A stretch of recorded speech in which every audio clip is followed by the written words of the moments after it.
Hello and welcome to another video in the lecture series entitled Advanced Biomaterials. In today's video, we'll be looking at an important characterization technique for synthesized nanoparticles, which is the dynamic light scattering technique. Or the DLS technique. So this dynamic light scattering technique is one of the many preliminary investigative techniques in order to determine whether the nanoparticles that are synthesized fall in the particular desirable size range or not.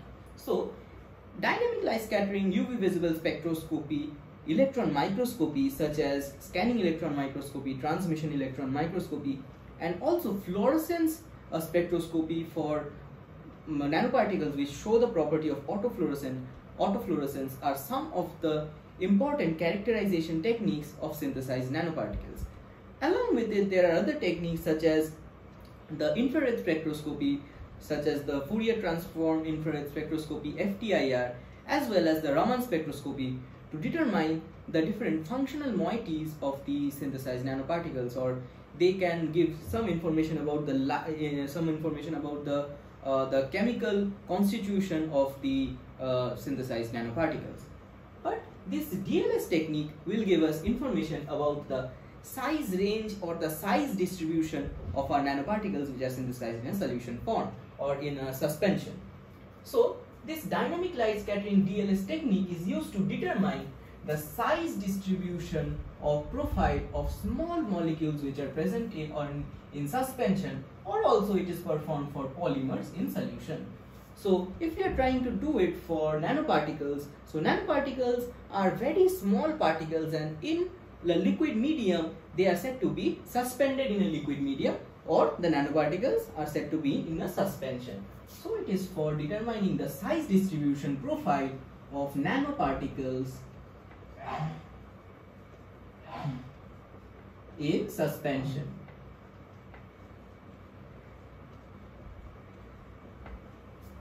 So this is a technique to investigate the size of particles when they are present in suspension form. Right. So this technique is based on the principle of light scattering in colloidal systems. So light scattering.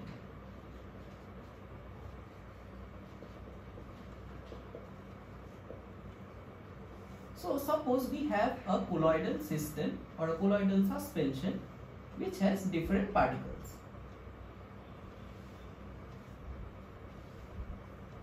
Suppose this is system A and this is system B. In system A, the particles are comparatively large sized,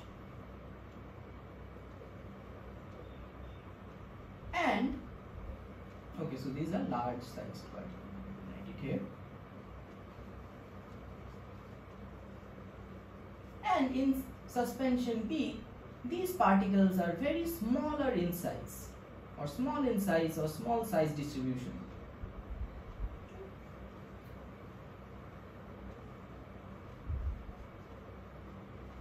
So now, when such systems are hit by a laser source of a given intensity and at a particular angle, so if the laser beam is falling on these particles at a particular angle,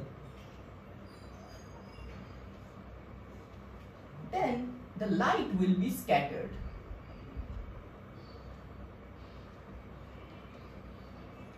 So this will be the incident light, and these will be the scattered light.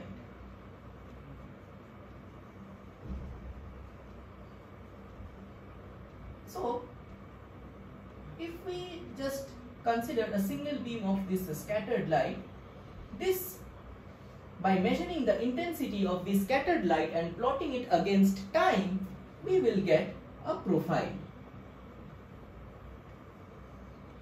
Right? So this profile will be significantly different than that in the case of particles which have a smaller size distribution or a different size distribution. This is because these particles exhibit a phenomena known as Brownian motion.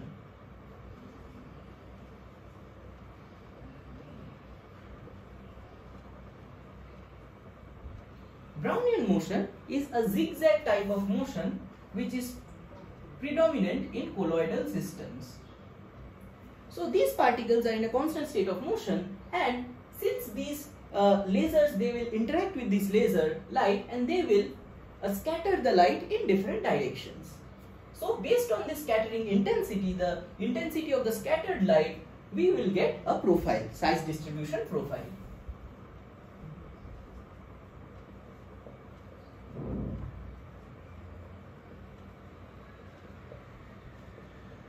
Now, this size distribution profile, upon adding different models, this can be further processed and analyzed to give the DLS data of size distribution data, which shows the particle size range in such formats.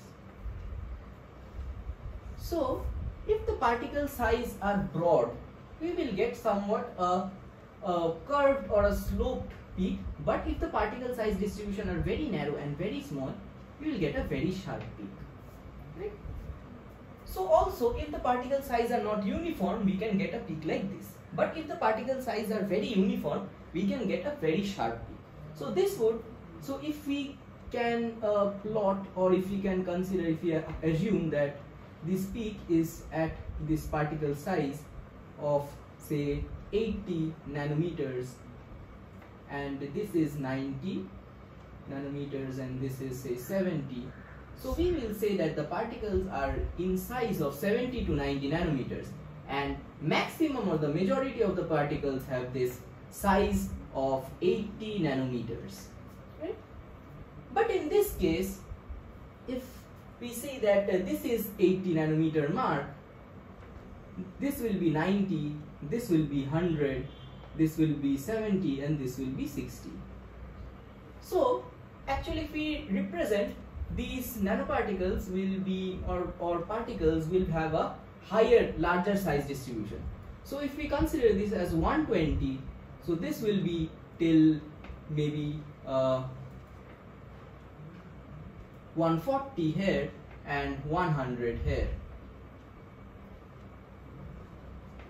So this will be system where these particles will not only be of larger size, but also will have uneven size distribution. So we will get a pattern like this. So in systems, what we look for is, we look for fabricating nanoparticle based systems, we look for particles with a homogeneous size or uniform size distribution. So always output of or observations of these particular types of data from DLS experiment are always desirable. That is, particles of a uniform size distribution and smaller in size particles. So also from DLS value we can get an information known as Polydispersity Index.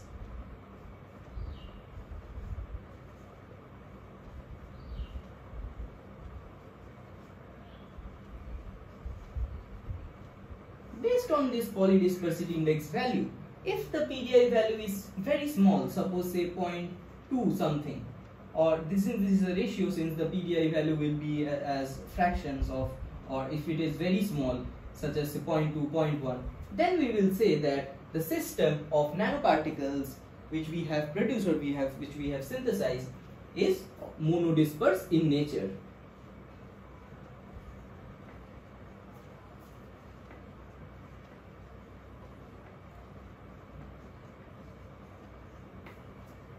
But if these values are very large, say more than 1, 2, or more than greater than 1, so then we will say that these systems are polydisperse in nature.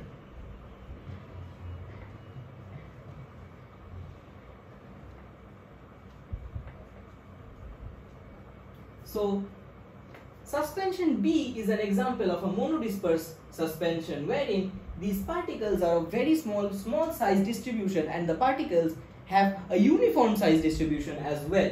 Uniform size distribution as shown in this figure, whereas the particles, all the particles fall in the very narrow size range, that is we can see that in this figure, most of these particles belong to this 80 nanometer scale.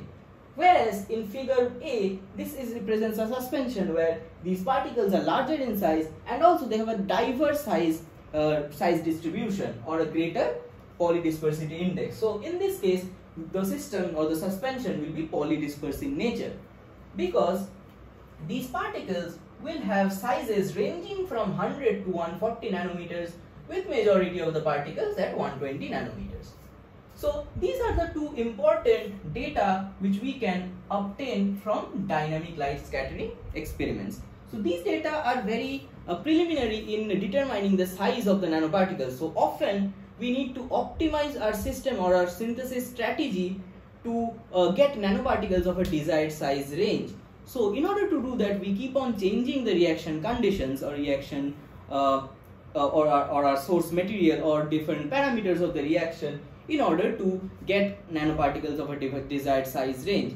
Sometimes we need very small nanoparticles, sometimes we need larger sized of nanoparticles based on our application. If we are trying to coat the nanoparticle surface with some active drug molecule based on the interactions or specific types of chemistry, we need to vary the sizes of our nanoparticles which we are trying to synthesize.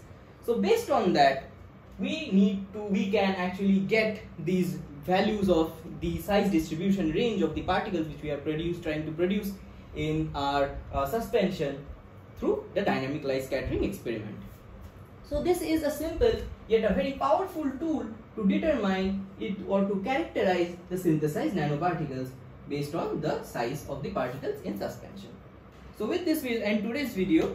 So in our upcoming videos we'll look at some other characterization techniques for characterizing or for determining the synthesis of our desired nanoparticles. So till then, thank you.